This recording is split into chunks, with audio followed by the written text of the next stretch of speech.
Bueno, listo. Entonces yo creo que empecemos. Muy buenas noches a todos.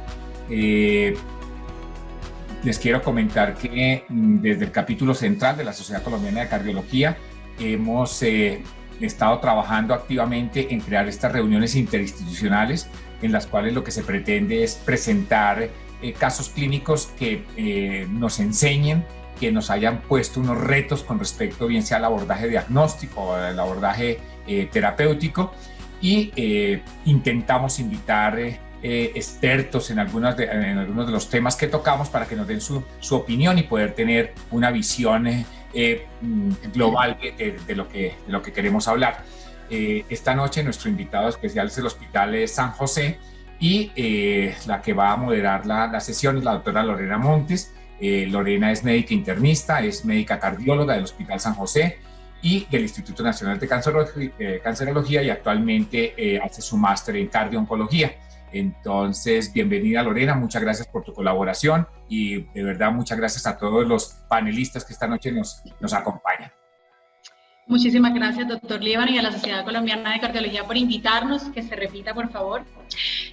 Bueno, sin más preámbulos, yo les voy a compartir un caso muy interesante porque, digamos, se unen dos temas muy controvertidos: viabilidad y anticoagulación, en dos escenarios opuestos, y todo esto en una misma paciente con cáncer de mama. Además, entonces va a estar muy interesante. Para desarrollar el caso tenemos a nuestros expertos en ecocardiografía, el doctor Johnny Gutiérrez del Hospital San Carlos de Madrid y nuestro ecocardiografista de la institución. La doctora Heidi Roncancio es nuestra experta en cardio-oncología que nos acompaña el día de hoy. El doctor Sinaí Arevalo, experto en cardiología nuclear, jefe del servicio de medicina nuclear de la cardioinfantil por 10 años, actualmente en la clínica Colsubsidios. La doctora Claudia Jaimes es la cardióloga experta en resonancia cardíaca de la Fundación Cardioinfantil que nos acompaña el día de hoy. Y el doctor Antonio Saltarín, cardiólogo y ecocardiografista de las clínicas Country del Hospital Militar. Muchísimas gracias por acudir a esta cita académica. Les quiero mostrar nuestro Hospital de San José.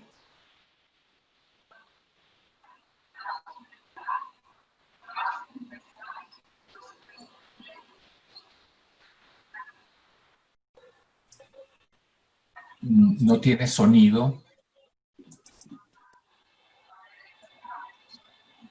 ¿No?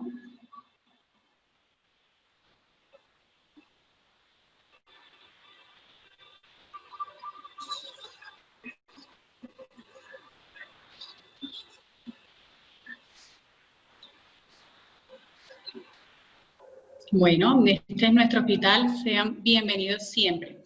¿Tengo sonido? Sí, doctora, está bien. Ok, muchas gracias.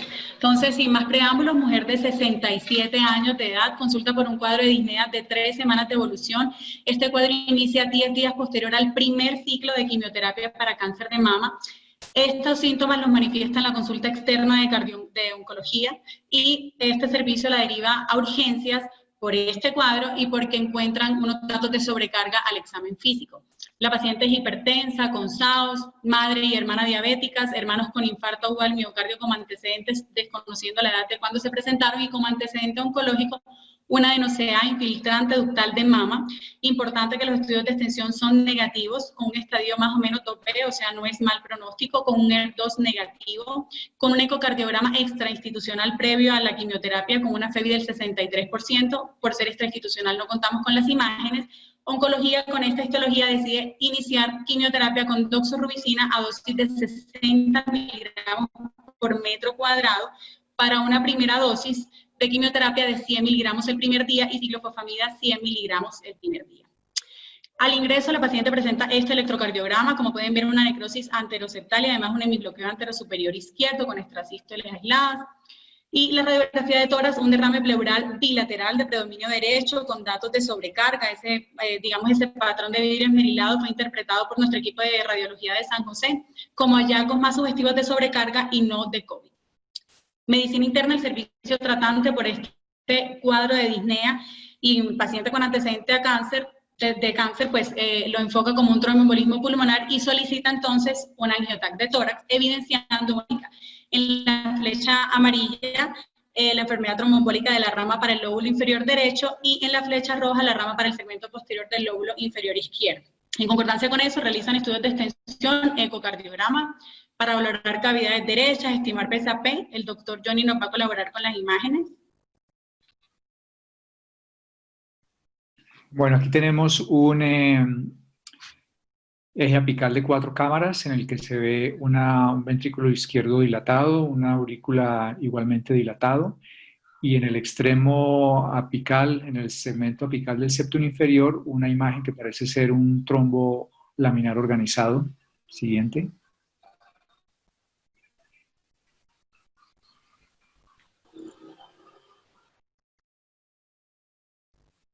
Una imagen de 2 cámaras y 3 cámaras apical.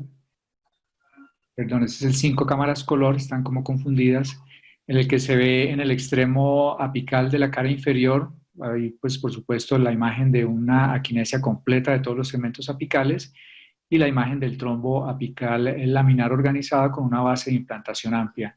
Una insuficiencia mitral leve, una insuficiencia tricuspidia igualmente leve con un infarto apical. La cara anterolateral también tiene comprometido el segmento medio. Siguiente.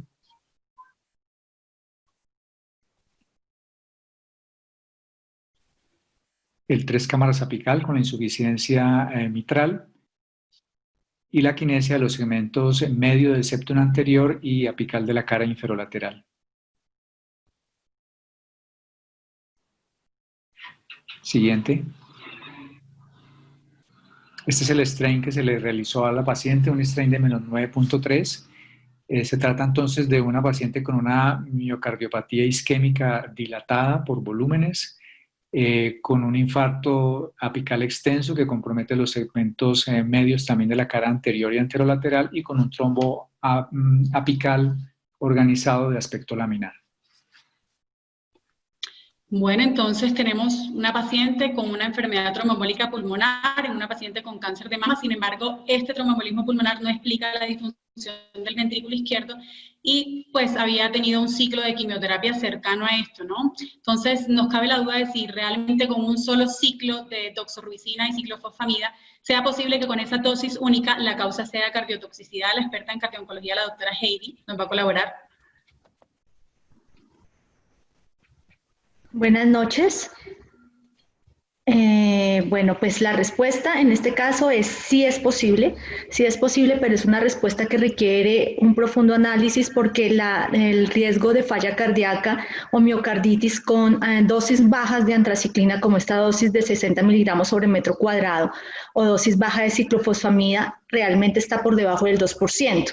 Entonces, cuando tiene una incidencia tan baja, pues nos tiene que obligar a pensar muy probablemente en qué otras cosas pueden estar ocurriendo, pero la respuesta es sí. Menos del 2% de los pacientes con dosis por debajo de 250 miligramos por metro cuadrado de doxorubicina pueden hacer falla cardíaca fulminante, miocarditis. También lo pueden presentar con antraciclinas y con la ciclofosfamida que recibió la paciente. Lo más importante es recordar que la relación es exponencial entre la dosis acumulada de doxorubicina o antracíclicos y la tasa de eventos cardíacos. Dosis por encima de 250 miligramos sobre metro cuadrado tiene una incidencia de falla cardíaca de 3% y a medida que aumentan la dosis, la incidencia va aumentando al 15% cuando se utilizan las antraciclinas solas y cuando es combinada, como en el caso de esta paciente que se usó también ciclofosfamida, la tasa de incidencia pues, o con estos medicamentos o con un inhibidor HER2 puede ser cercana al 30%. Entonces, es inusual que nosotros veamos una falla cardíaca en pacientes con unas dosis tan bajas de antracíclicos. ¿Me puedes pasar la siguiente, por favor? Aquí está el reporte de la tasa de incidencia cuando se utilizan dosis por encima de 250 miligramos sobre metro cuadrado de doxorubicina.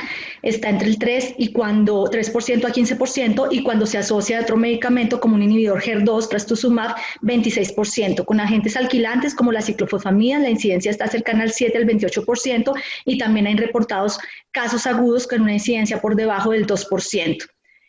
Los dos medicamentos que fueron utilizados en la paciente, tanto antraciclina como agentes alquilantes, nos pueden producir efectos secundarios similares como la disfunción ventricular izquierda, que es el efecto cardiovascular más relacionado con este tipo de medicamentos, miocarditis, pericarditis, arritmias cardíacas y en el caso de los agentes alquilantes, trombosis arterial. muy poco frecuente encontrar trombosis para los antracíclicos.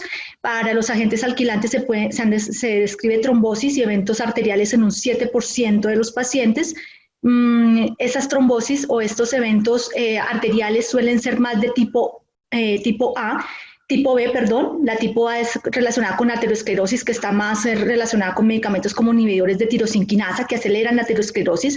Estos medicamentos, estos agentes alquilantes, lo que suelen producir son unos fenómenos trombóticos o fenómenos de vasoespasmo, más que fenómenos aterotrombóticos. Y aquí sí es muy importante recordar que hay factores de riesgo en común tanto para el cáncer de mama como para la enfermedad cardiovascular. Y es importantísimo enfocar a estas pacientes antes de iniciar los medicamentos, hacer siempre los scores de riesgo cardiovascular para evaluar si este paciente también tiene, qué riesgo tiene en los siguientes años y qué cuidados va a requerir este paciente. Gracias. Muchas gracias, doctor. Teniendo en cuenta esto, que realmente el riesgo de cardiotoxicidad es alto con esa dosis, como la doctora nos explica, y digamos, los trastornos de la contractilidad segmentaria que se dieron en ecocardiografía nos hacen reinterrogar a la paciente, y ella sí nos explica que la disnea ocurrió 3 semanas antes, pero que estuvo disparada por un dolor torácico típico de 6 horas. Ella consulta a su unidad de quimioterapia, le dicen que debe acudir a urgencias, pero ella por el miedo a la pandemia COVID, pues ella no consulta urgencias y decide esperar a la cita de la consulta externa que tiene de oncología 20 días después. Presentó 10 días posterior al inicio del primer ciclo de quimioterapia. Inmediatamente se presentó un deterioro de la clase funcional que, sumado a los efectos adversos de la quimioterapia, pues le produjeron inmovilización durante 20 días, más o menos 20-25 días, y eso es lo que realmente la lleva a urgencias. Así que nosotros decidimos realizar una estratificación invasiva basado en ese antecedente de dolor torácico con trastornos de la contractilidad segmentaria y la muy baja probabilidad de cardiotoxicidad. Doctor Lieban nos va a ayudar con el cateterismo. Gracias, Lorena. Entonces, se le hizo una arteriografía coronaria a esta paciente. Aquí tenemos una coronaria derecha que es dominante y se observa en la porción medial a la salida de una marginal aguda, una estenosis concéntrica de un 70-80% y proximalmente igualmente tiene una lesión significativa la coronaria derecha. La siguiente. Y esta es una proyección en la cual observamos el vaso grande que se está viendo en esta proyección es la arteria circunfleja, que tiene una lesión significativa en el origen de la primera rama marginal, y proximalmente, igualmente, la circunfleja tiene una lesión concéntrica importante. ¿Dale? Y en esta proyección lo que se observa es que hay una oclusión total, tiene un tronco largo. Luego el vaso que desciende es la circunfleja, que se ve en la porción proximal, una estenosis concéntrica y luego una lesión de la primera marginal. Y luego lo que les quería mostrar es que es una proyección en la cual se ve la oclusión total de la descendente anterior en su origen. Luego tardíamente se ve una manchita arriba a la derecha, que es algo de llenado anterógrado de la descendente anterior, la cual se encuentra ocluida 100% en su origen. ¿Dale? Y esta es una proyección en la cual confirma la oclusión total de la descendente anterior en su origen y se observa más claramente. La verdad es que cuando se pone en estos videos no se ve tan claras las angiografías, pero bueno, tiene lesión crítica proximal de la arteria circunfleja y proximal de la primera marginal. En conclusión, es una paciente que tiene una enfermedad coronaria severa de 3 vasos con oclusión total de la descendente anterior en su origen, lesiones críticas en el tercio proximal de la arteria circunfleja y de la primera rama marginal y lesiones en la coronaria derecha. Por esta razón, entonces, esta paciente luego se presentó en junta médico-quirúrgica. Gracias, Lorena. Bueno, muchas gracias a usted, doctor. Bueno, nosotros cuando encontramos esta enfermedad coronaria de 3 vasos con la descendente anterior totalmente oclusa y esos hallazgos de ecocardiografía con una quinesia en todo el territorio de la descendente anterior, decidimos hacer un test de viabilidad.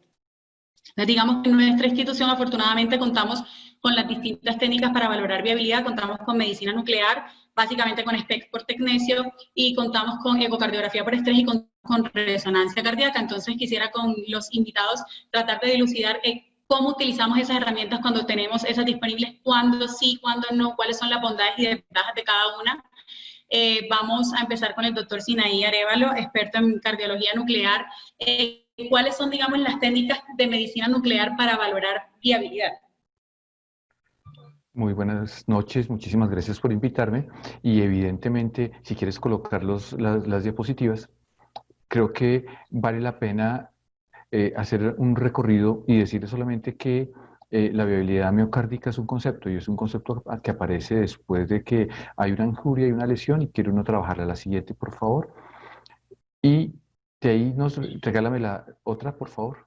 Y la siguiente de una vez, vámonos a esa. La siguiente, por favor, doctor. Y claro, el centro de la discusión está en que tenemos muchísimas causas que podrían darnos eso. Nos fuimos mucho, nos fuimos muy adelante, pero creo que lo más importante es poderles decir que cuando uno tiene un flujo sanguíneo o quiere identificar un flujo sanguíneo miocárdico adecuado, cuando uno quiere identificar la función del sarcolema y que esté intacta, la actividad metabólica que esté preservada, e inclusive, y este es un concepto que estamos trabajando desde hace muy poco, pero que es muy importante y que hemos podido decirle una especie de reserva eléctrica presente, pues claro, lo que uno quiere es tratar de identificar con alguno de los métodos. Aquí los métodos isotópicos son muy potentes para verlo, ya que son capaces de identificar si el espesor de la pared se mantiene, si hay reserva contráctil, si la perfusión sanguínea llega al segmento que nos interesa o por el cual estamos teniendo la inquietud, o mejor aún, el que queremos intervenir, que eso es muy importante y de ahí debemos partir. Si la pared celular ya muy adentro está íntegra, si el metabolismo celular, el metabolismo del miocito y la integridad mitocondrial está presente y si por supuesto hay mejoría, supone uno de la disincronía ventricular que el paciente puede tener ya sea en el segmento o en todo el ventrículo. La siguiente, por favor.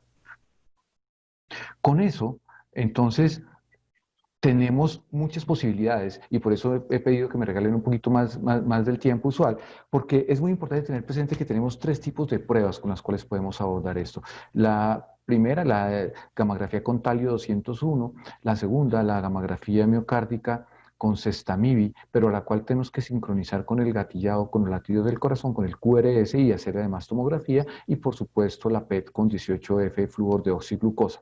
Con ellas uno puede identificar la integridad de la membrana celular con el talio 201, el flujo sanguíneo, la función mitocondrial, la evaluación de la disincronía y el movimiento y el acortamiento con el estudio con Sestamibi y SPECT y por supuesto la utilización por parte de esas células de la glucosa con el estudio de tomografía por emisión de positrones con 18F FDG. La siguiente, por favor.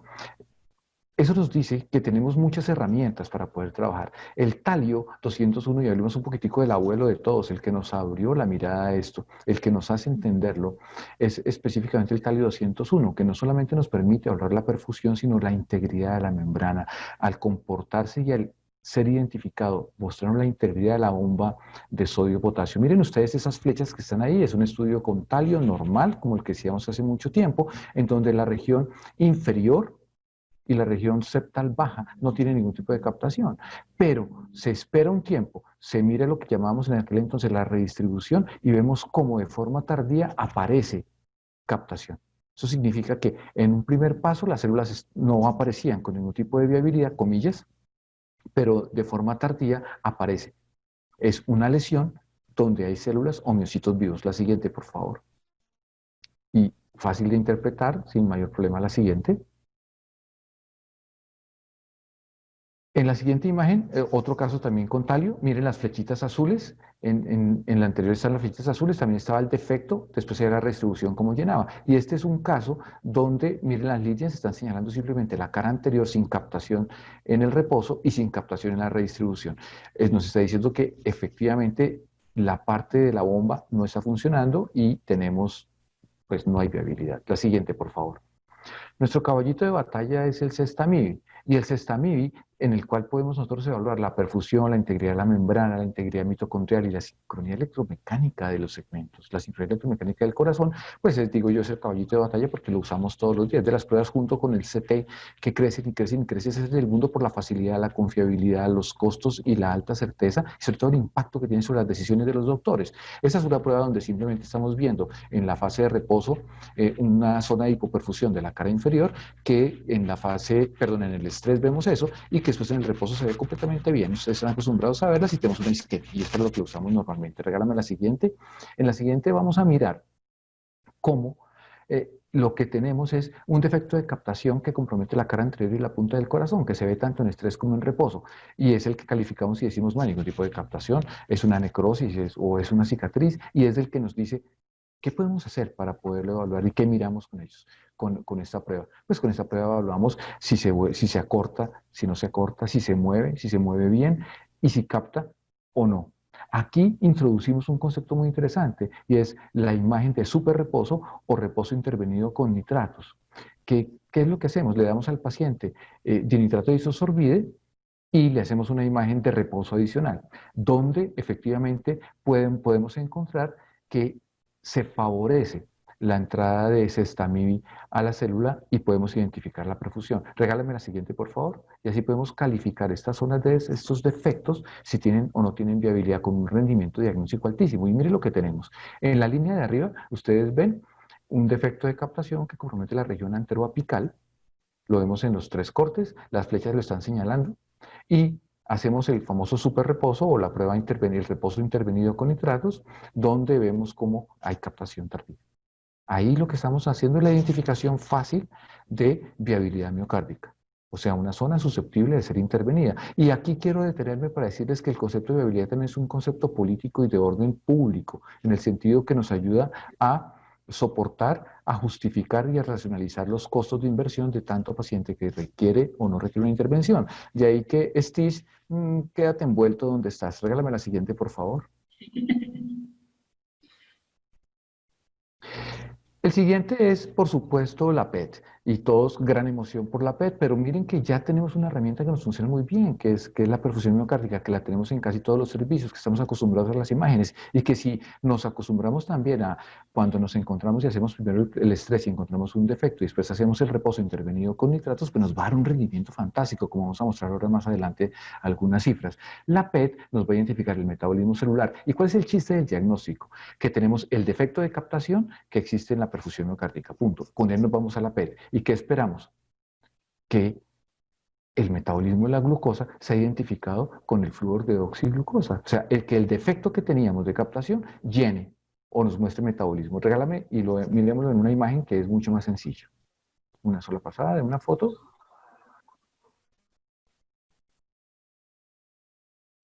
Ok, miremosla aquí. Es fácil. En los 2 cuadritos de la izquierda lo vemos más fácil. Tenemos una imagen de perfusión arriba, donde tenemos una zona con una severa alteración de la perfusión, tanto en la región anteroapical como en la misma punta, y después con la PET vemos cómo se llena.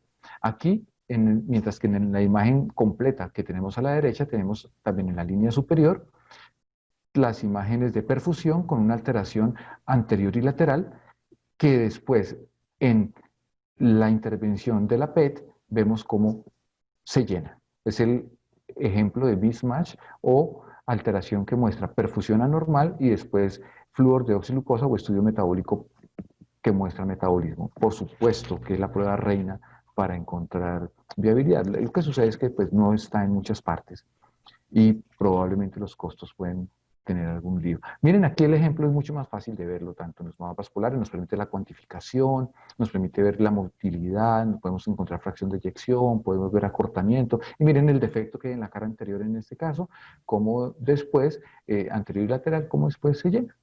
Y es facilísimo de interpretar, tiene un índice de correlación intraobservador por encima del 95%, interobservador como el 96-97%. Por tanto, yo les pido que no miremos y no nos...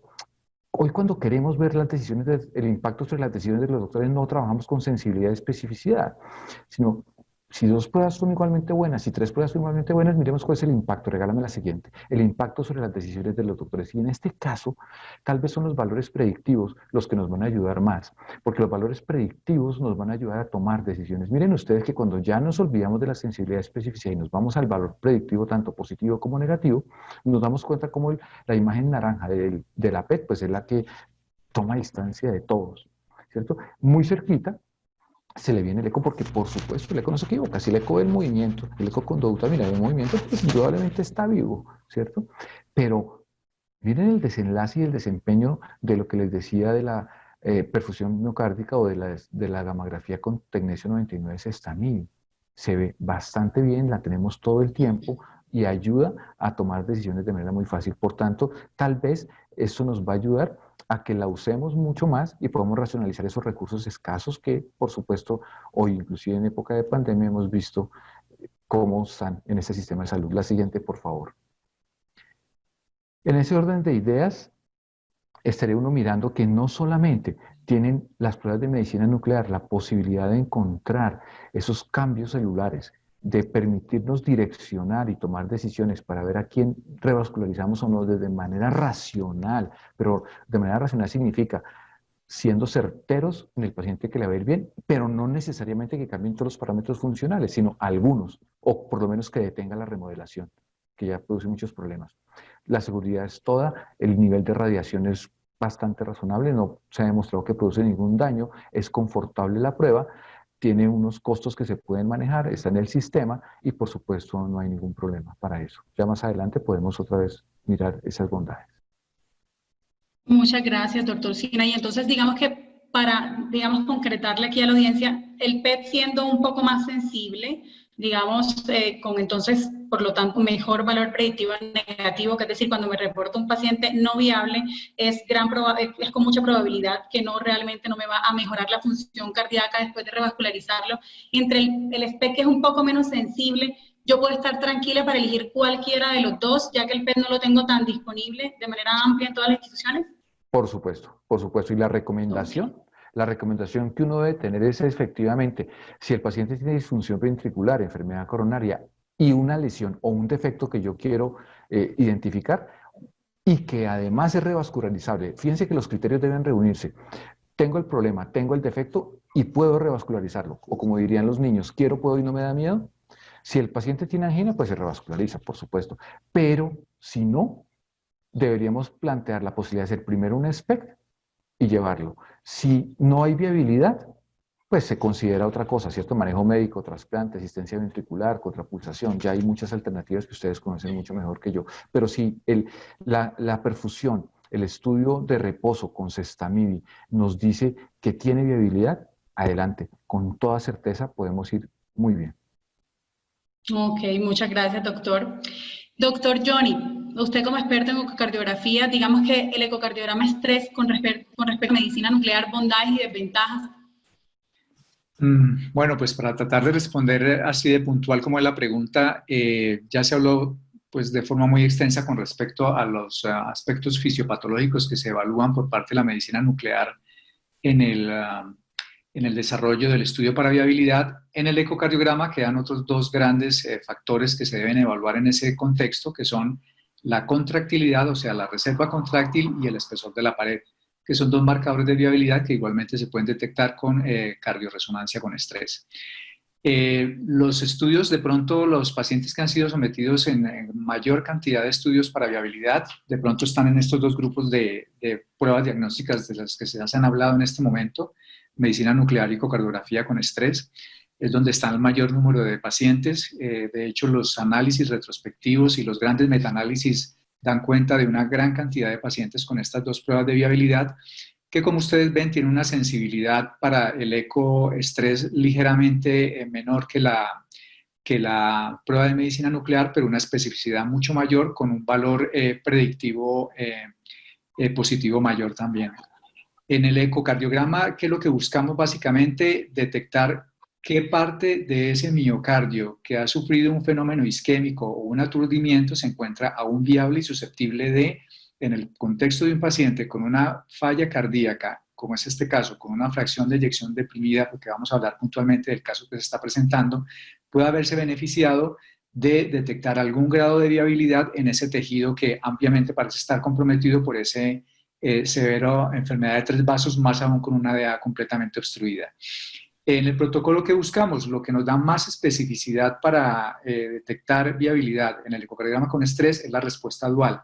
Una respuesta dual que va a dar cuenta de, con el estímulo de la dobutamina, un aumento en la contractilidad de los miocitos por el efecto inotrópico a dosis bajas, que progresivamente, en la medida que se va incrementando la dosis de dobutamina hacia 20 microgramos por kilogramo minuto, el efecto cronotrópico ya nos lleva a que ese imbalance que ha llevado a que ese miocito esté hibernado se haga evidente entre lo que es el aporte y el consumo de oxígeno con una perfusión que está completamente limitada en ese momento. Bajo ese precepto, lo que más nos aumenta el valor predictivo positivo para la viabilidad en el ecocardiograma con estrés es la presencia de esa respuesta dual. Pero ¿qué otras cosas, qué otros beneficios nos da la prueba del ecocardiograma? Siempre al paciente, antes de hacerle el ecocardiograma con el protocolo para viabilidad, se le efectúa un estudio basal en el cual se analiza otro importante marcador de viabilidad, que es el espesor de la pared.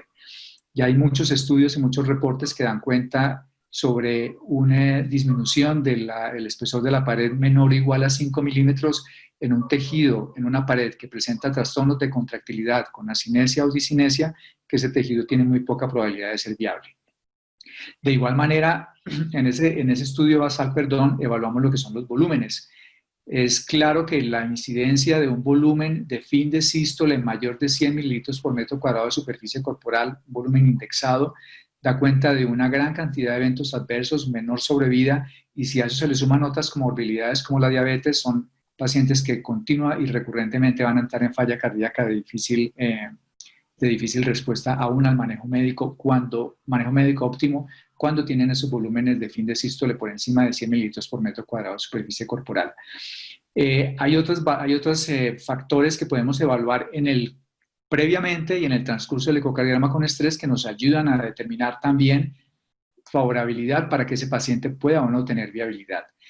Podemos hacer evaluaciones durante el protocolo con Doppler tisular. El aumento del strain global está directamente relacionado también con un aumento en la sobrevida de los pacientes. Se tiene un punto de corte de menos 17.2. A partir de ahí mejora significativamente la fracción de eyección y la recuperación de la función en el paciente que ha sido sometido a revascularización. También el análisis de la función diastólica de entrada nos da informaciones que son útiles.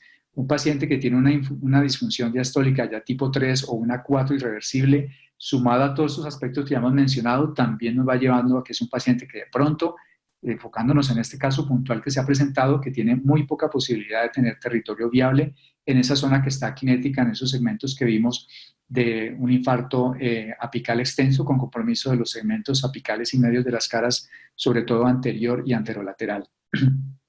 ¿Qué otros factores están directamente relacionados? El Doppler tisular también nos puede ayudar en la valoración del desplazamiento de los segmentos basales, particularmente a nivel del anillo. Unos incrementos en las ondas S de más de 5 milímetros dan cuenta de, simultáneamente con un aumento de la fracción de eyección, con una mayor posibilidad de viabilidad y mayor recuperación de la función a largo plazo. El speckle tracking tiene dificultades en este momento para ser más recomendado y tener una difusión mucho más amplia, porque los reportes hasta ahora han sido muy variables con respecto a su utilidad. Para resumirle su pregunta y ser puntual con eso, pues tenemos que el ecocardiograma de estrés es una prueba ampliamente validada. Son muchísimos los estudios que respaldan su utilización. Es un examen que se realiza de forma rápida, es de muy bajo costo, es de una amplia accesibilidad en casi todos los centros en donde se evalúan pacientes complejos de nivel 3 y nivel 4. Está altamente disponible, tiene resultados que son inmediatos y nos permite también evaluar otras características muy importantes dentro de lo que es la anatomía y la función del ventrículo para ayudarnos a tomar decisiones, que finalmente es lo que va a darle el mejor rendimiento a la prueba. Muchísimas gracias, doctor. Entonces, digamos que para puntualizarles con lo que nos acaban de contar los doctores, digamos que los estudios de viabilidad, como ya vamos a ver ahorita en resonancia, son muy sensibles, es decir, tienen buenos valores predictivos negativos. Es decir, si me sale no viable la prueba, definitivamente tiene un muy alto valor predictivo negativo de que ese paciente no va a recuperar función cardíaca posterior a la revascularización. Sí, además que los que más, digamos, gozan de sensibilidad, el PET y el realce tardío por resonancia, como nos va a contar la doctora Jaimes, y digamos que la especificidad de estos estudios son moderadas, así que su valor predictivo positivo cuando sale viable, es decir, que este paciente realmente va a recuperar función cardíaca, pues es un poco más discreto que en comparación a su valor predictivo negativo. El que más goza de especificidad realmente es la dobuta por resonancia seguido de la dobuta por E. Entonces, con esto en resonancia, ¿Cuáles son los marcadores? Doctora, muy puntual, nos está cogiendo como el tiempo y ya hay muchas preguntas que nos están haciendo del público. ¿Cuáles son los marcadores de viabilidad que se valoran en resonancia? Y puntual, como en unos minutos, ¿cuál es la superioridad de la resonancia con respecto al PET, SPECT y al ecoestrés, al resto de pruebas? Bueno, buenas noches. Gracias nuevamente por la invitación. ¿Me puedes dar la siguiente, por favor?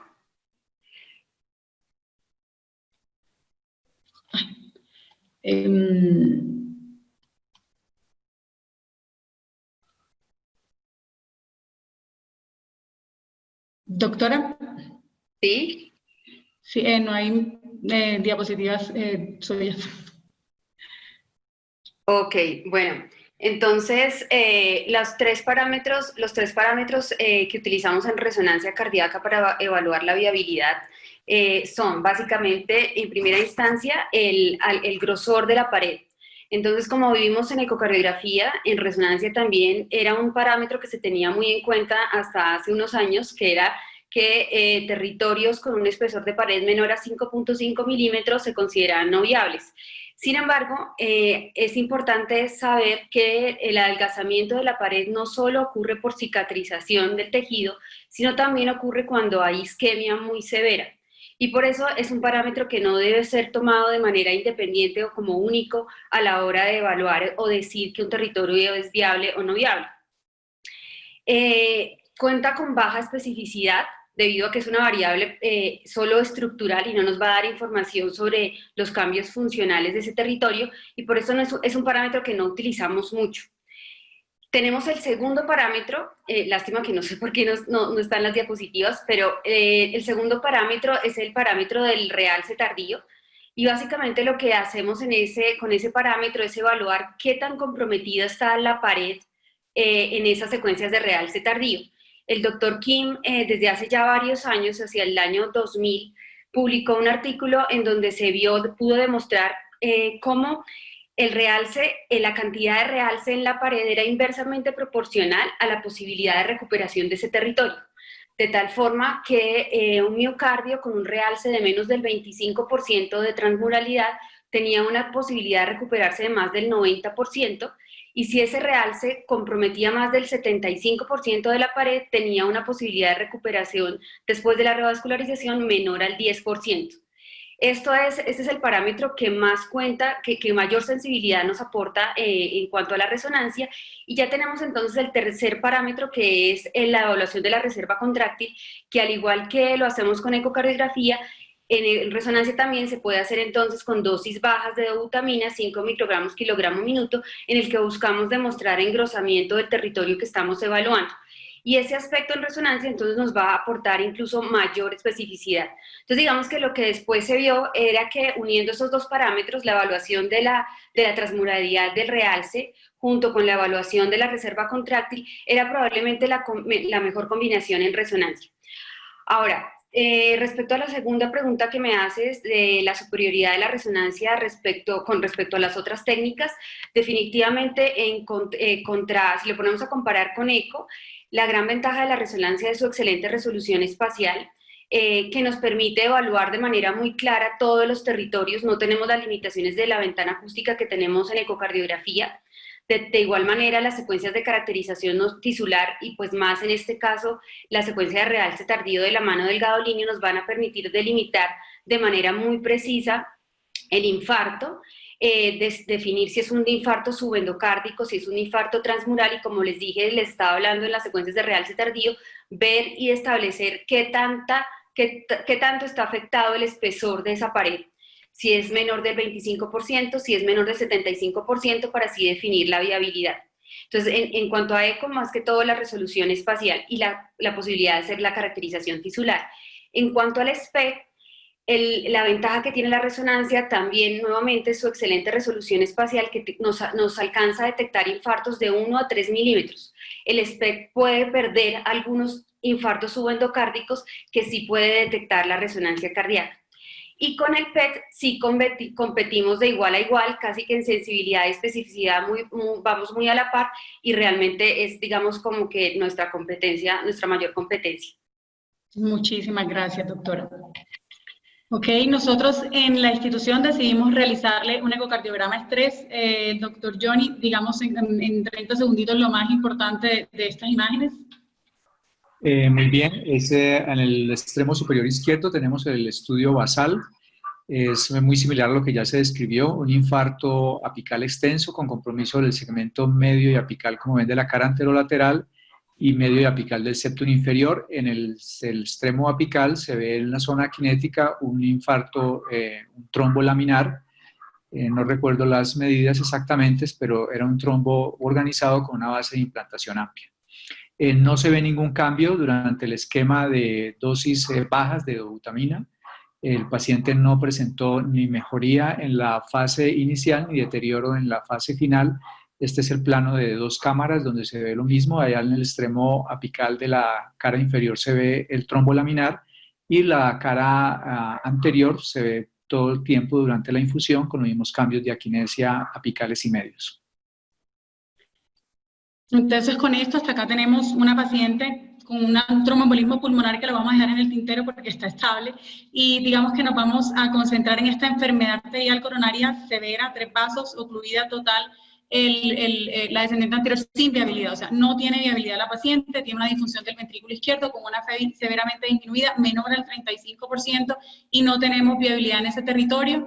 Este paciente lo llevamos a junta realmente porque a discutir si realmente se beneficiaba de revascularización miocárdica, y bueno, cualquiera podría aquí preguntar, bueno, y después de los resultados del Stitch, que los pacientes se beneficiaron, los que fueron llevados hacia ABG, y en el subestudio de viabilidad reportó que esta viabilidad no tenía mucho que ver con la reducción del desenlace en muerte. Entonces dirían, ¿para qué usamos ya la viabilidad, no? Teniendo en cuenta que el Stitch tiene muchas limitaciones que no se escapan del objetivo de la charla, pero sí quería preguntarles, ¿la viabilidad aún en su práctica clínica es una herramienta para la toma de decisiones de revascularización quirúrgica en el paciente? ¿Todavía la usan? La doctora Claudia Jaimes, perdón. En cuanto a la resonancia, lo que ocurrió con el Stitch es que no se utilizó este método para evaluar a estos pacientes, ni tampoco el PET, que digamos, pienso yo, son podrían llegar a ser, bueno, que ahorita podemos llegar a discutirlo con el doctor Sinaí, pero digamos que el PET y la resonancia son los métodos que más rendimiento diagnóstico tienen a la hora de detectar viabilidad, y desafortunadamente estas técnicas no se utilizaron en ese estudio. Entonces pienso que digamos que no nos aportó información, y sería bueno poner a competir esas técnicas que son las mejores para ver qué nos muestra en una población similar a la del Stitch. Muchas gracias, doctora. Doctor Saltarín, usted como cardiólogo clínico, ¿usted todavía ve que la viabilidad es una herramienta útil para la toma de decisiones? Sí, evidentemente que sí. De hecho, además tenemos 2 cosas precisamente con este paciente. Uno es que también tenía compromiso en otros 2 territorios, no solamente en la EA, sino en la circunfleja y en la coronaria derecha, y también había que ver qué pasaba con esos territorios. Y además de eso, tiene un trombo. Yo quiero también saber qué tanto me puede mejorar o qué tanto miocardio viable tengo ahí para mejorar función, y para ver qué tanto se podría resolver también ese trombo, aunque ese está más sobre una escala en territorio de DA. Igual, esa viabilidad o no viabilidad también me va a marcar para la formación de trombo. Si yo tengo en cuenta que un paciente tiene volúmenes aumentados, históricos o diastólicos, tiene una fracción de eyección caída menos del 35%, y fuera de eso no tiene viabilidad o tiene un escara, pues es más factible que me haga un trombo, y pues lógicamente tenga yo que ver qué voy a hacer con ese paciente y si eso se va a cronificar o no. Muchísimas gracias, doctor. Entonces, digamos que la viabilidad aún es una herramienta para la toma de decisiones de revascularización. Pues bien, en el artículo de JAMA del mes pasado, muy interesante, nos plantean cómo valorar viabilidad en dos contextos: isquemia crónica con disfunción ventricular izquierda y la misma disfunción ventricular izquierda que en pacientes con isquemia subaguda. Entonces, en un paciente que sea susceptible de revascularización, que no tenga ya evidencia de isquemia, sino sea necrosis, pues valoramos la extensión de la cicatriz, como dice la doctora Jaimes, y es muy chévere cuando nos da el resultado de menor al 25%, o sea, una mínima escala, revascularícelo. Cuando nos plantea un escenario de mayor al 50% de extensión de esa cicatriz, como es muy sensible, alto valor predictivo, negativo, mejor lleva la terapia médica óptima, no se beneficia. El problema está entre 25 y 50%, donde pierde algo de especificidad de saber que realmente el paciente va a mejorar. Entonces ahí usted apóyese con un test metabólico o con reserva contráctil con resonancia magnética cardíaca, sería lo ideal, que es la que mayor especificidad tiene. Sin embargo, en la isquemia subaguda, que es el contexto que nos ocupa de nuestra paciente, dicen susceptible de revascularización y tiene una disfunción regional del ventrículo izquierdo, como nuestra paciente en el territorio anterior, y no tiene isquemia, pues hágale un test metabólico o una reserva contráctil. Si no tiene viabilidad de ninguno de ellos, terapia médica óptima. Si la tiene, revascularice. Entonces, doctora Jaimes, digamos que en el contexto crónico nos ha quedado más o menos claro con lo que usted nos ha explicado, porque la resonancia magnética cardíaca entra a jugar un papel muy importante en la toma de decisiones. Sin embargo, en el contexto de isquemia subaguda, parece que la resonancia sale un poco. Cuéntenos por qué sería eso. Lo que ocurre es que en un contexto agudo o subagudo, en un infarto, el volumen extracelular puede estar aumentado no solo por la cicatriz, sino también por el edema que presenta el miocardio en un evento agudo o subagudo.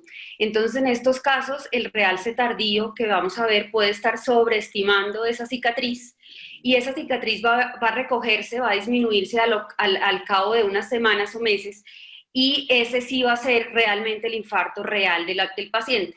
El problema que tenemos es que todavía no se ha estimado cuánto tiempo después debemos esperar a que se resuelva ese edema miocárdico para poder definir que ya podemos evaluar la viabilidad mediante la resonancia en un periodo subagudo. Muchísimas gracias, doctora. Entonces, en nuestro contexto de isquemia subaguda, el paciente no tenía viabilidad, así que realmente nosotros no revascularizamos el territorio de la descendente anterior. Sin embargo, dadas las lesiones críticas que tenía en la circunfleja, la coronaria derecha, el contexto oncológico del paciente, su pronóstico con esta fe disminuida, con la esperanza de mejorar en algo, le hicimos PCI o angioplastia de la circunfleja y la coronaria derecha. Entonces, digamos que ya el paciente hacía candidato no solo de anticoagulación por tromboembolismo venoso, no solo de anticoagulación por trombo en el ventrículo izquierdo, sino además de terapia antiplaquetaria por la angioplastia. Entonces, aquí tenemos al doctor Saltarín, que nos va a ayudar en esta decisión compleja de cómo inclinamos esta balanza cuando sabemos que el trombo en el ventrículo izquierdo, digamos que aunque son estudios retrospectivos, la warfarina definitivamente es superior por estudios retrospectivos al DOAC en mantener la sobrevida libre de stroke y de embolismo sistémico con respecto al DOAC. Sin embargo, esa misma warfarina que podríamos elegir para el trombo del ventrículo izquierdo de nuestra paciente demostró que era inferior a la dalteparina en pacientes con cáncer en tromboembolismo venoso. Entonces ahí, para uno de las indicaciones de anticoagulación, la warfarina va perdiendo. Y digamos que el DOAC, en cambio, mostró, por ensayos clínicos aleatorizados, mostró que era no inferior a la dalteparina en tromboembolismo venoso en pacientes con cáncer, y fue incluso muy segura también. Y además el DOAC, aunado a una terapia antiplaquetaria por indicación de PCI, pues era una alternativa igual de eficaz que la warfarina y más segura. Entonces uno, digamos, cómo elegimos, mientras que la warfarina aquí en triple terapia, doble terapia, tenía más riesgo de sangrado. ¿Cómo inclinamos la balanza, doctor, para tomar la decisión sobre qué anticoagulante?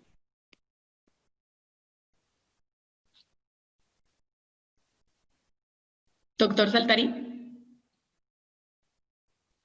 Tienes el micrófono cerrado. Ok, perfecto. Antes de contestar la pregunta, te voy a hacer una. ¿Ese paciente tuvo algún evento isquémico cerebral transitorio? ¿Se documentó por imágenes que tuvo ACV isquémico? No, ningún evento tromboembólico sistémico, ni stroke. Ok, perfecto. Entonces, yo podría tomar dos posiciones. Si uno es purista y se inclina solamente por las guías y la evidencia, pues la evidencia en cuanto a trombos intracavitarios, sobre todo en ventrículo izquierdo, más en el ventrículo izquierdo, está a favor de la vitamina K, porque faltan estudios, etcétera, para utilizar otro tipo de medicamentos diferentes a la heparina, enoxaparina, darteparina, etcétera. Pero si tú, en cambio, lógicamente, si nos vamos a tromboembolismo venoso, los anticoagulantes de acción directa va muy bien ahí, mucho mejor que los anticoagulantes de antagonistas de vitamina K. Entonces, si yo soy purista y soy solo por las guías, pues tocaría darle de pronto antagonistas, warfarina o antagonistas de vitamina K. Sin embargo, como las guías son guías y no son una camisa de fuerza, y en la vida real ocurren cosas diferentes y nosotros estamos manejando, son pacientes, y si tú quieres individualizar a tu paciente, ya tendrías que tener en cuenta, 1, va a ser un tratamiento crónico este paciente. 2, si yo viendo las imágenes y me doy cuenta que es un trombo laminar, que no es pediculado, que no es móvil, que no es sésil, que no me ha hecho un evento cerebrovascular isquémico, pues me inclinaría más pensando en que si tiene un TEP, la recurrencia del TEP es mucho mayor que la recurrencia de cualquier otro tipo de trombosis venosa, y además de eso tiene un factor de riesgo provocado, que es el cáncer. Y probablemente no vamos a poder quitar la anticoagulación hasta que no se solucione el problema del cáncer, y no sabemos si lo vamos a solucionar. Entonces, si yo individualizo a mi paciente y ese trombo es un trombo laminar y no me ha hecho evento cerebrovascular isquémico, ese paciente lo voy a antiagregar. Además de todo eso, tiene polifarmacia, pues por las patologías de base, y es comórbido.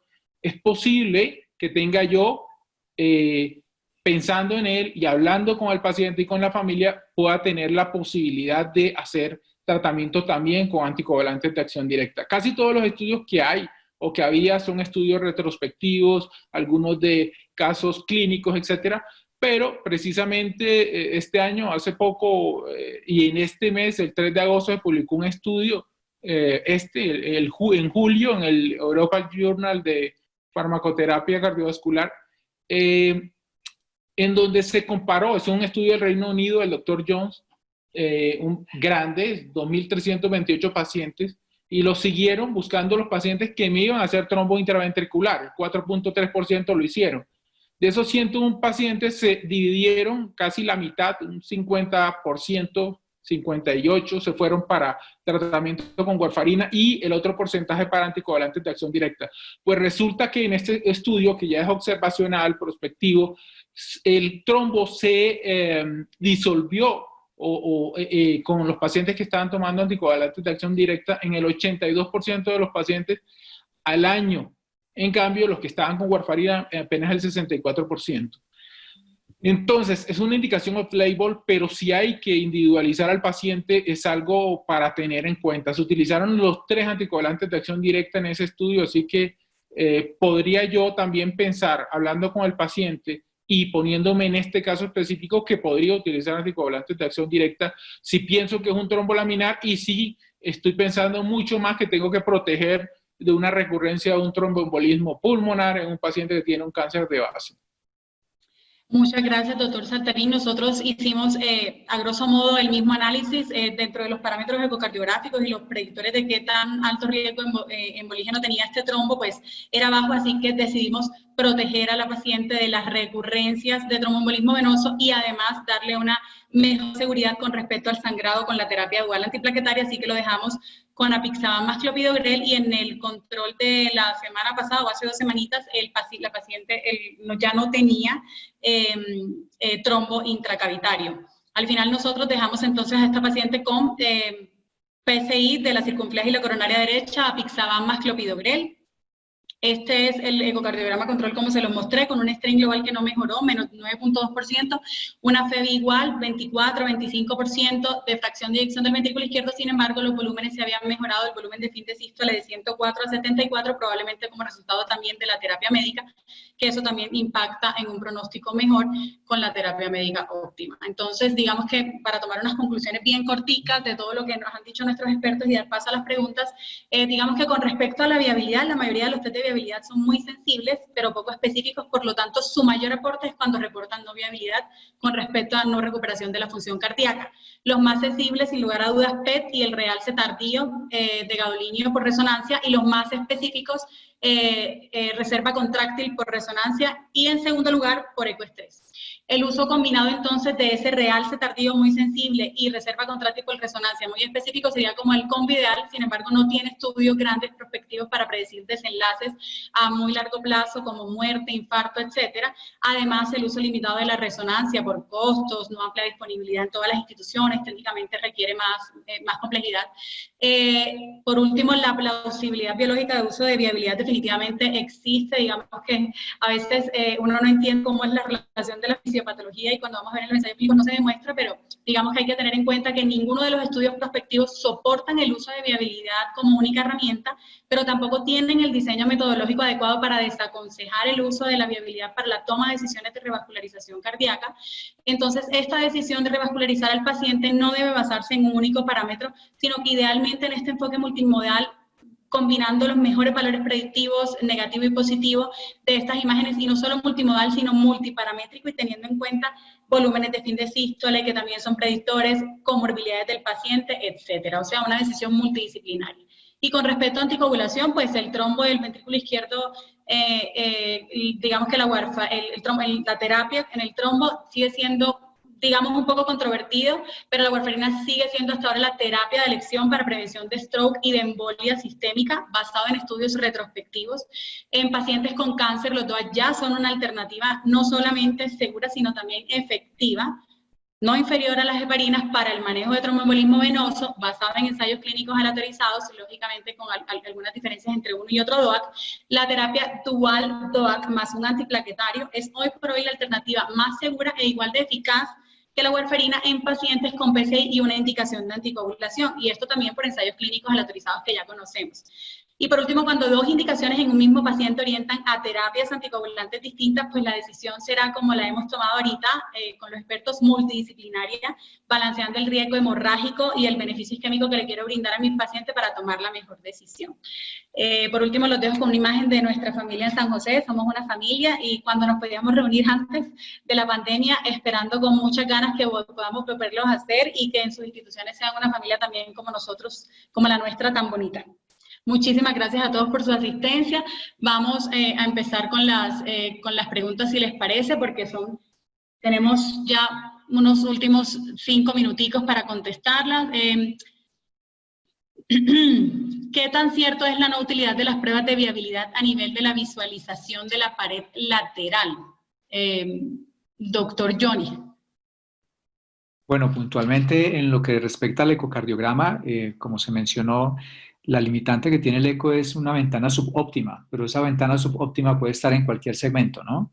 En el ápex o en la cara lateral. Realmente a nivel de ecocardiografía, y como ustedes ven, en un caso como este puntualmente, una cara anterolateral se aprecia perfectamente. A veces en las mujeres es un poco más difícil ver la cara inferior, y si son obesas o con glándulas mamarias protuberantes igualmente, pero normalmente si hay una buena ventana, tanto los aspectos de todos los segmentos de 4 y 2 cámaras se pueden evaluar sin problema. Ok, aquí nos preguntan también, bueno, luego de lo sucedido del evento, después de cuánto tiempo se puede investigar viabilidad, y si es pocos días o inmediato, ¿cuál sería el mejor método? Yo creo que la doctora Jaime abarcó muy bien esta pregunta. Digamos, al principio el edema es muy marcado y va a sobreestimar la extensión de la cicatriz, entonces lo ideal es esperar un tiempo. Sin embargo, ella aclaró que el tiempo todavía realmente no está bien determinado. Aquí yo podría intervenir un momentito, y es que los estudios metabólicos, tanto los que utilizan Sestamibi, que son los que usamos todo el tiempo, no tienen ninguna de esta limitación, porque son directamente ligados a la identificación de mitocondrias. Luego, entonces, serían de muchísima utilidad y se usa hoy específicamente de manera temprana, sin este tipo de limitaciones ni nada visto. Evalúa perfectamente el acortamiento sistólico, evalúa la motilidad, evalúa los niveles, los volúmenes ventriculares, el volumen de fin de sístole, el volumen de fin de diástole y la fracción de eyección. Luego, entonces, de manera aguda se puede utilizar sin ningún problema y no tiene ninguna limitación. Como tampoco ¿Cuánto tiempo, doctor? ¿En cuánto tiempo? No tiene ninguna limitación. Esa es la gran ventaja. Se puede utilizar de manera aguda, a pesar de que inclusive durante solamente 6 horas tenemos una cosa que es el impacto de la memoria isquémica que puede uno tener en un paciente, pero digamos que no habría ninguna limitación. Por eso su amplio uso en la mayoría de servicios de cardiología nuclear. Muchas gracias. Nos hace un aporte el doctor Harvey Jiménez. El estudio SELECT demostró que el rivaroxaban es superior a la dalteparina en prevención de tromboembolismo en pacientes con cáncer, ¿cierto? Con un riesgo de sangrado levemente superior, no estadísticamente significativo, ¿cierto? Pero digamos que el rivaroxaban en este SELECT sí definitivamente sangró más en los pacientes con cáncer gastrointestinal y cáncer esofágico, y eso es, me encanta que lo hayan dicho porque es una puntualización que hay que hacer en los pacientes con cáncer gastrointestinal y esofágico e incluso geniturinario. El sangrado estuvo superior y el mismo autor, los mismos autores del SELECT recomiendan que el rivaroxaban en ese cáncer gastrointestinal y esófago no. En cambio, en el apixaban y en el ADAM, pues realmente sangraron ceros y habían incluido pues cáncer gastrointestinal, esofágico, incluso en el ADAM incluyeron metástasis cerebral. Entonces, digamos que con esa puntualización del tipo de cáncer para rivaroxaban podríamos utilizarlo. Hay que hacer partícipe de la paciente y de la familia en la decisión. Existe una guía canadiense que sugiere un algoritmo para el manejo de tromboembolismo venoso en pacientes con cáncer. Muchas gracias. ¿Cuál tiene riesgo de sangrado? Y hay que tomar muy en cuenta la polifarmacia total, sobre todo en la polifarmacia los DOACs, tener en cuenta los inhibidores de la glicoproteína y los inductores del citocromo, ¿no? Y con la warfarina, pues millones de interacciones medicamentosas. Dos preguntas. ¿Por cuánto tiempo antiagregación y DOAC en este paciente? Yo creo que el doctor Saltarín de manera muy puntual nos podría decir cuánto tiempo de antiagregación y DOAC en este paciente que tiene trombo intracavitario. Bueno, ya resolvió ahorita en este momento, digamos, tiene un tromboembolismo venoso y la angioplastia. Ok, listo. Las guías de síndromes coronarios crónicos del 2019 dicen que cuando tú utilizas anticoagulantes de acción directa o anticoagulantes orales deberías mantener, si tienes una angioplastia no complicada, la triple terapia máximo un mes. Se prefiere la terapia dual, idealmente con un anticoagulante y ticagrelor o prasugrel, lógicamente balanceando el riesgo de trombosis intrastent. Entonces hay que ver la característica del stent, si es muy largo, si tiene más de 3 centímetros o no, el diámetro del vaso, si es una bifurcación, etcétera. Y ahí podrías utilizar probablemente la triple terapia un poquito más de tiempo, ¿no? En cuanto a antiagregación, yo creo que el anticoagulante de acción directa hay que mantenerlo porque tiene un riesgo grandísimo de presentar un nuevo evento porque fue un TEP y además de eso tiene un factor persistente provocado que es el cáncer. Entonces la anticoagulación no se le puede quitar y probablemente va a requerir un antiagregante también pues por lo de la enfermedad coronaria. Después del año se podría dejar solamente el anticoagulante oral. Lógicamente con los estudios de prolongación de tratamiento después del año, uno podría bajar la dosis del rivaroxaban o del apixaban después del año a la mitad. Muchas gracias, doctor. Aquí hay una pregunta muy interesante, ya son las 8. Vamos a acabar entonces a las 8:05 para aprovechar estas preguntitas. ¿La presencia de trombo ventricular, doctor Johnny, es contraindicación para estudio de estrés con dobutamina? No, esta paciente puntualmente, pues por las características que tenía el trombo cuando se describió inicialmente se vio como un trombo laminar en una cicatriz que tenía un trombo medio apical extenso con una base de implantación amplia, cero movilidad. Si usted ve una base de implantación estrecha con riesgo embolígeno en un estudio basal, pues está contraindicado realizar el estudio. Muchas gracias. Dos preguntitas para detectar el fenómeno de no reflujo. ¿Cuál es la mejor prueba? Y con respecto al ventrículo derecho, ¿el enfoque de viabilidad cambiaría o tiene algún estudio para mejorar rendimiento?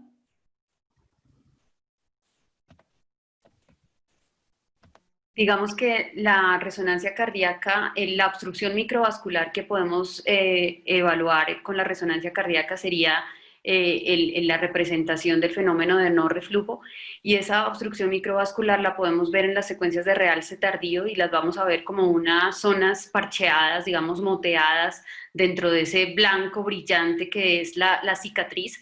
Vamos a ver un punteado negro dentro de la cicatriz que corresponde a obstrucción microvascular y que también sería un signo de no viabilidad.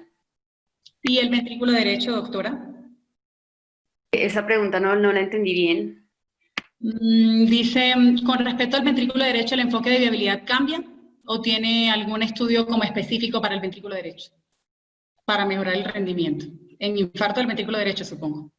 ¿Qué preguntan? Bueno, digamos que la resonancia cardíaca es el gold estándar para evaluar volúmenes y función de ambos ventrículos, y específicamente el ventrículo derecho que digamos no podemos evaluar en su totalidad en el ecocardiograma. Digamos, en la resonancia podemos evaluar el corazón en cualquier plano, y esto permite que podamos incluso evaluar el corazón en la proyección de 2 cámaras o tracto de entrada y en la proyección de tracto de salida, y hacer una evaluación completa de los volúmenes sin hacer asunciones geométricas. Entonces, en cuanto a volumen y función, definitivamente la resonancia. Y en cuanto a infarto del miocardio, a pesar de que digamos, la alimentación que tenemos con el ventrículo derecho es que su pared es muy delgada, y el realce podría generar un poquito de confusión con la señal que produce la sangre en las secuencias de realce tardío. De todos modos, hay algunas secuencias de realce tardío que se pueden hacer en sangre negra, que nos permitirían delimitar también el contraste, el realce a nivel de la pared del ventrículo derecho, y también pues poder caracterizar el ventrículo derecho, los infartos en el ventrículo derecho. Muchas gracias. Y para la doctora Heidi hay una pregunta muy interesante. ¿Qué conducta, doctora, se toma con la quimioterapia de esta paciente? Bueno, sí, esa es una pregunta muy interesante. El doctor Solís Navarrete, muchas gracias, doctor, por la pregunta.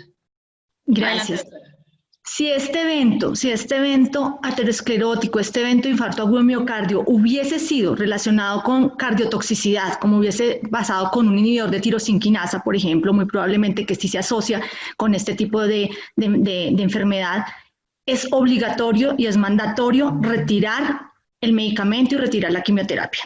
En el caso de esta paciente que no se presenta como un efecto secundario de cardiotoxicidad, lo que tenemos que hacer idealmente es a las 4 semanas repetir un ecocardiograma, repetir los biomarcadores de daño miocárdico, una troponina, un BNP, y obviamente pues soy ecocardiografista, entonces un strain, hacer una deformación miocárdica para saber en qué estamos a las 4 semanas después de optimizar el manejo del infarto agudo de miocardio y de la falla cardíaca secundaria a la cardiopatía isquémica. Después de esto, si la paciente está estable y los biomarcadores van en descenso, se puede considerar con el grupo de hemato-oncología iniciar los medicamentos para el manejo del cáncer, porque es que estamos hablando de una paciente joven que, si se maneja en forma adecuada para el cáncer, va muy probablemente a tener una expectativa de vida a 10 años muy alta, pero que si no la tratan ahorita, pues obviamente la tasa de mortalidad en los siguientes 4 años también va a ser muy alta, porque el cáncer de seno es la segunda causa de mortalidad por cáncer en la mujer. Entonces sí hay que tratarlo. Idealmente debemos seguir con el manejo, con una dosis baja de medicamentos cardiotóxicos, y con todas las medidas que se puedan utilizar para que los medicamentos como las antraciclinas, utilizadas no en bolos sino en infusión, ojalá si se pueden liposomales, etcétera, aunque son más costosas, llevarla a su tratamiento efectivo para el cáncer. Requiere un seguimiento, un control de eco de 4 semanas, e idealmente a las 4 semanas, si no hay deterioro en la clínica, nuevamente repetir el ecocardiograma con strain y todos los biomarcadores de daño miocárdico. ¿Cuándo evalúan la intervención electromecánica del dispositivo CDI, CRT o CRTD? Pues digamos que por guías, no entran en la misma guía de falla cardíaca. Después de 3 meses de terapia médica óptima con la NIJA que no mejora, pues ya pensaríamos en estos dispositivos. No sé si el doctor Sinaí Arévalo tiene algún aporte que hacer para la valoración del ventrículo derecho, del infarto y viabilidad en el ventrículo derecho. No, tal vez una de las limitaciones que hay en medicina nuclear, en cardiología nuclear, es específicamente el ventrículo derecho, y tiene las mismas razones que tiene en resonancia. La masa muscular bastante pequeña, lo cual lo hace muy difícil de evaluar. Ok. Muchísimas gracias. Yo creo que logramos agotar todas las preguntas y responderlas todas. Muchísimas gracias, doctora Heidi, por acompañarnos, al doctor Sinaí Arévalo. Un honor conocerlo, 10 años de jefe de medicina nuclear de la cardioinfantil. Muchísimas gracias, excelentes aportes. Al doctor Johnny Gutiérrez, al doctor Saltarín, a todos los que nos acompañaron. Muchísimas gracias a todos por acudir a nuestra cita académica. Gracias, doctor Líbano, por la invitación. Que se repita. No sé, doctor Líbano, si quiere cerrar la reunión como... Bueno, muy buenas noches. Muchísimas gracias, de verdad, a todos los panelistas. Le voy a pedir, de verdad, disculpas a Claudia, porque ella me envió la presentación y no sé qué pasó, no sé, la verdad, Bueno, y le dije a Jorge ahora, por favor, Jorge, le voy a mandar a usted la presentación. Me dijo, no, ya acabó, y no, entonces dejemos así. De verdad lo siento. Doctora, discúlpenos. No se preocupe, no hay problema. Pero creo Pero que no, lo desarrolló súper bien. eso te iba a decir, fantástico. No se necesitó. Como una profesional. Muchas gracias a todos y bueno, les deseamos una feliz noche. Muchas gracias. Muchísimas gracias. Muchas gracias a usted. Gracias, doctora Jaimes. Feliz noche. Adiós. Muchas gracias, feliz noche. Gracias, hasta luego. Bueno, hasta luego, gracias. Buenas noches a todos. Hasta luego.